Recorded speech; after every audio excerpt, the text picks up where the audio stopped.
Hello, renovators. So we're back with another episode of She Renovates. And today we're going deep into joint ventures. And so Liz and I have been doing a lot of work on this over the last couple of weeks. And we're doing a full day intensive on it on Sunday. But I just wanted to really, I guess, spend some time on fleshing out the points around doing a successful joint venture, because the reality is that just about every renovator will come to a point in their life where they are not able to move forward, and that can be for lots of reasons. Like, a really common reason is if you're renovating for profit, you're renovating to sell, and when you get to market, the market's changed. And so the best insurance you have in terms of preserving your profit is to hold the property until the market evens out again. But if that means that you can't move forward, then it's pretty frustrating, sitting on your hands waiting. So the obvious solution is a joint venture. But the other scenario where I think that they are incredibly powerful is when you have built up your skill and you are competent in your projects.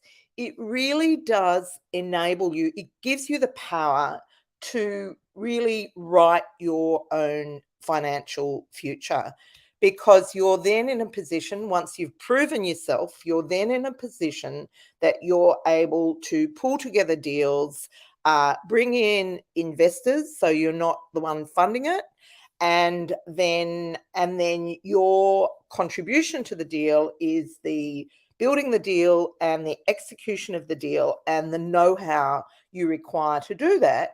And so it enables you to function regardless of what the rest of your property is doing.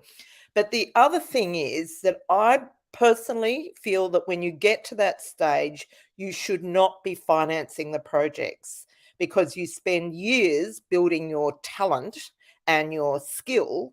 And so that places you in a position where you are able to offer that opportunity to participate in a project to someone that's less experienced. So it enables those people to sort of learn on the job and enables you to progress regardless of what other projects you have going on in your life.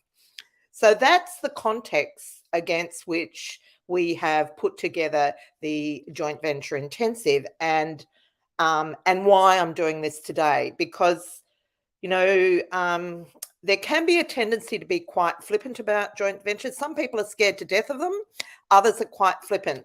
And I think the right place to be is somewhere in the middle, because obviously it's bringing in the complication of other relationships. And I'll talk a bit more about that in a minute. And so you need to be, I guess, respectful of that in order to make sure that you progress safely. But it's also important that you sort of learn to manage risks so that you're able to enjoy the advantages that these types of projects give you.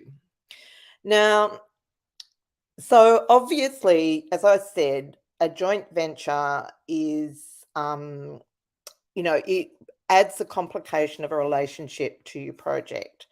And I have said it a few times, and I think it's important to say it again. I personally feel that going into a joint venture is a little bit like getting married. So basically what happens in the early stages, you really don't fully know what the other person is like, what really truly is going on deep down. You have that euphoric honeymoon period, really excited um, about being in a project together.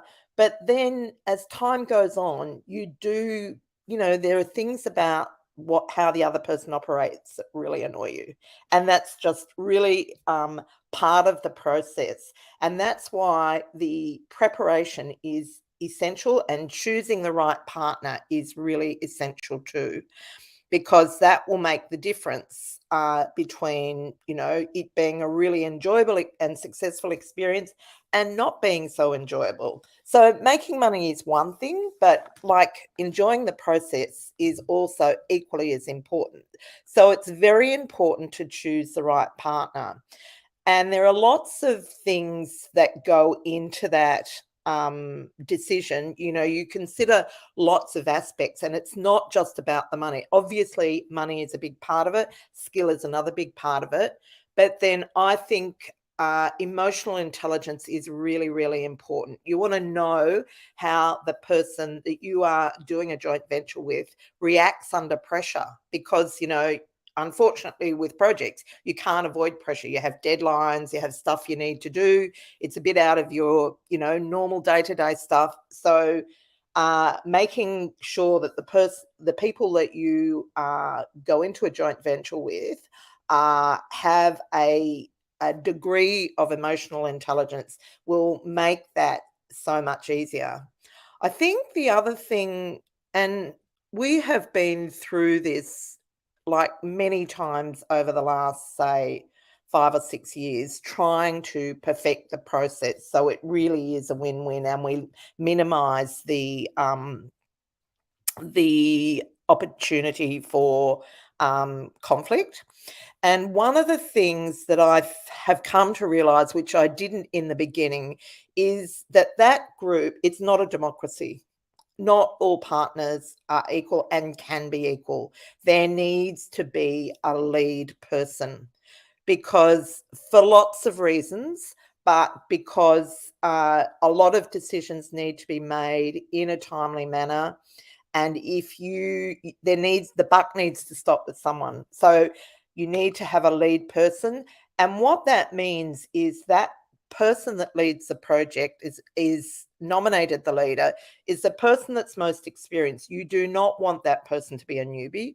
You need that person to have done a few projects and to have really got some runs on the board, so you know that they can deliver a project profitably.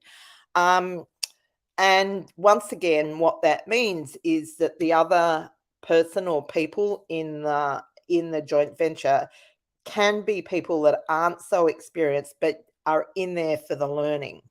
I have seen when joint ventures are set up as a democracy, inexperienced people trying to force a decision that's going to be detrimental to the project. And so, yeah, so very important to have an appointed leader. The other thing that I think is important to think about, and by the way, if you do want to chime in and ask a question or make a comment about your experience in joint ventures, please do. The next thing is that you want to keep the numbers to a minimum. Like, as I did it, or you may not know, but I did a project last year and we had 14 joint venture members, which for me is fine, because the buck stopped with me and I had full control of the project. But particularly if you're just getting started, too many cooks spoil the broth. You want to keep the numbers to the bare minimum that you need. If you've just got one money partner and one person leading the project, then that's the ideal. But sometimes you need more. So just really, really, keeping cognizance of the fact that less is more in this situation. Now, I think that's Sarah Driver on the. Oh, yes. So Sarah says, I haven't done a joint venture as of yet in my Renault history, and this may be jumping ahead a little in perfecting the process. How are you looking at running the next class project in Melbourne around numbers in the group? So, Sarah, it definitely won't be a democracy. It'll run it'll run in a similar way to how we ran the Newcastle project. So I'm not too fussed about having a big numbers because we're really doing it as a learning, to learn. Um, and so for you to learn and to have that experience without having the worry. And so, yeah, it's slightly different scenario. And I'm assuming you'll be at the event on Sunday and I'll map out um, how I think it's gonna go, and we'll, take it from there. Now, where was I up to? So roles, really, really, important that you, have designated roles. Um, for example, quite a few years ago, about 10 years ago, I did a project with my builder, and one of the things that I was really sure that I got baked into the agreement was that the design was my responsibility because he and I had done a lot of jobs together as he is my builder, but he had not put the amount of work that I'd put into researching my market, understanding what we needed to do to make money. That was the first thing. And secondly, often like your builders and your trades, do stuff that they think's all right, but is not really that great for the job. And so I wanted to make sure, because the design is important, that I had control of that. So I got that written into the contract. So it's really, really important that you do that. Like who does what, who puts what in, what constitutes an expense, what gets charged to the project. All those things are clearly outlined in the partnership agreement or the shareholders agreement, so there are no arguments. And I always think that if you make sure that the documentation of your joint venture is done well, that it sort of wards off problems because you thrash that all out in the preparation stage. um Okay, so people think so the next thing is around setting up the legal structure because that's the next part. And um, so the main thing to know is the legal structure is set up by an accountant. People think that's a lawyer's job and it's not, it's an accountant. So you have to go to your accountant and your accountant will advise you on the best legal structure for the project that you are moving forward with. So you will have decided the strategy and the location and all that, and duration, how long it's going to take. But that's something that's the next step. So go to the accountant. Um, then once you've done that, and in those conversations around the project, you need to flesh out a whole lot of detail. What happens if someone dies? What happens if someone loses their job? Um, what happens if the project takes longer? You've got to be devil's advocate. And in the early days, when we first started doing this as groups, we used to go to the lawyer and get the together and get the shareholders agreement drawn up together. But and it wasn't until there was some conflict that the lawyer, who shouldn't have been really condoning that, um, actually said, "Oh, actually, I can only represent one person." So the reality is that you need to have your own legal advice, and but we have developed a bit of an elegant way to do that without it being a major expense on anyone. And I'll be going through that, how we do that on Sunday, so that when you're setting up your legal structure, you're not going to be up for hours and hours at $500 an hour and ending up with a big legal bill. Now, some people do take standard form agreements. They want to use those. And like I used to say, no, that's a terrible idea. But now what I think is that you would use that as a basis. Okay. So you still need to, everyone needs to get independent legal advice, but you use that as a basis for making your decisions. So one of the things that you'll discuss is the carving up of the profit. And personally, I think it's really well, this is common sense, but that you think about the loss at the same time. So if by chance the project made a loss, um, then, how is that gonna be dealt with? And, and I know, like, so, when you might have someone that is funding your project. So you might have a money partner and you might not be putting any money in. Now, you've got I would suggest that if you're planning to go down that path, think about it from the money partner's point of view. And, what's it like for them if they're putting in all the money and also taking all the risk?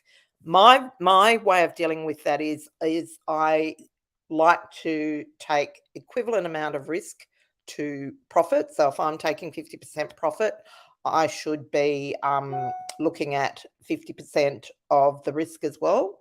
Um, but yeah, just thinking about taking into account what you know what is going to happen if things don't go pear shaped. Like I think in the next breath, I'd say do what you need to do to make sure it doesn't go pear shaped, and that's where we talk about the plan B strategy and so on.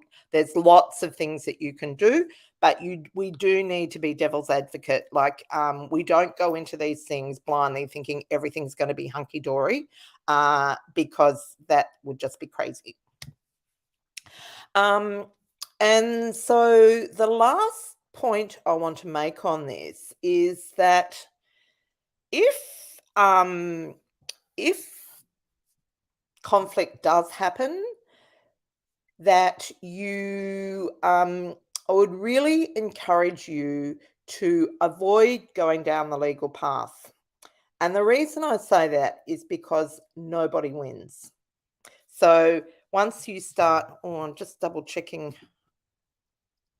Ah, okay, Mikey, let me know if I'm not answering all the questions. Sorry, I've got my trusty video man in the background, just making sure that I do everything I should do. So where was I? Yeah, so I would strongly recommend not going down the legal path because nobody wins. You end up, it just frustrates the process unless it's, like there's some usually it's niggly things like, she said she'd do the admin on this project and whenever I ask her to do anything, she's too busy, this sort of stuff. Um, but I would say suck it up till the end if it's annoying you or get some mediation. But if you decide to go down the legal path, it will end in tears. So I always talk about the essential ingredient, and that's having an open heart. Because when you are, if a joint venture is enabling you to do a project where you wouldn't normally be able to do it, then you really want to look at, like, I know this sounds a bit sucky, but it's so true. Like, have some gratitude for the opportunity that the joint venture is giving you. And if you can do that, that will make the experience so much more fun and more enjoyable. So, and it will also limit the opportunity, all the reasons for disagreements, and it will just make your joint venture experience much more successful. So, here we go.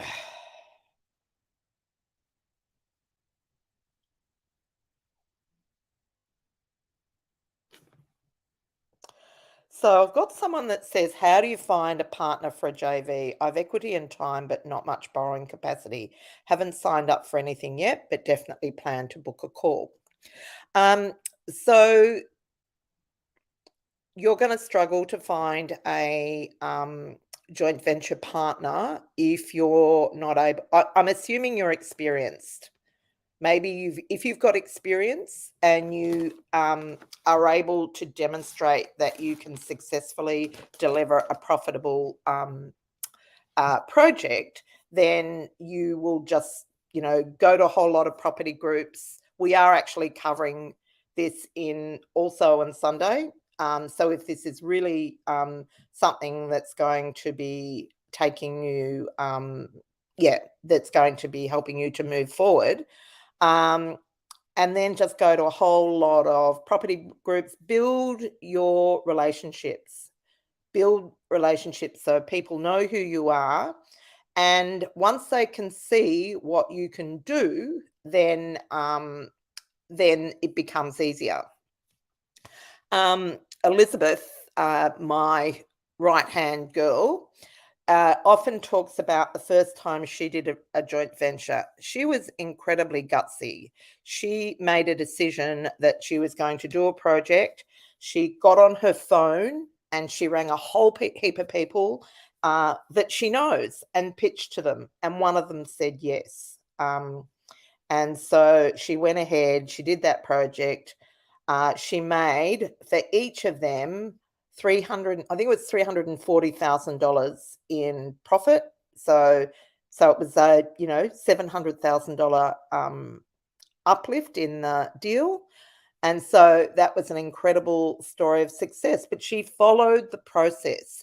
And that's, I think, the important thing. Don't just go out and say, to anyone, I'm going to do a project. Do you want to JV with me? Follow the process, assess everyone, potential partner in the group, make sure that they have the right disposition as well as skills and resources, and follow the process so that you minimize the risk for issues. Okay, well, that's it for me today. If you're watching this as a replay, just jot replay in the notes below. And if you have any questions, I will certainly answer them afterwards. If you are in our current programs, you get access to Sunday complimentary. If you are someone who's done our 100K program or one of our boot camps, you get it for $99. And if you're someone completely new to us, you'll get it with the day's valued at $9.99, but you get it for $2.99. So if this is on your agenda, it is an essential day for you. So that's it from me. Have a great day, and I'll be back next week.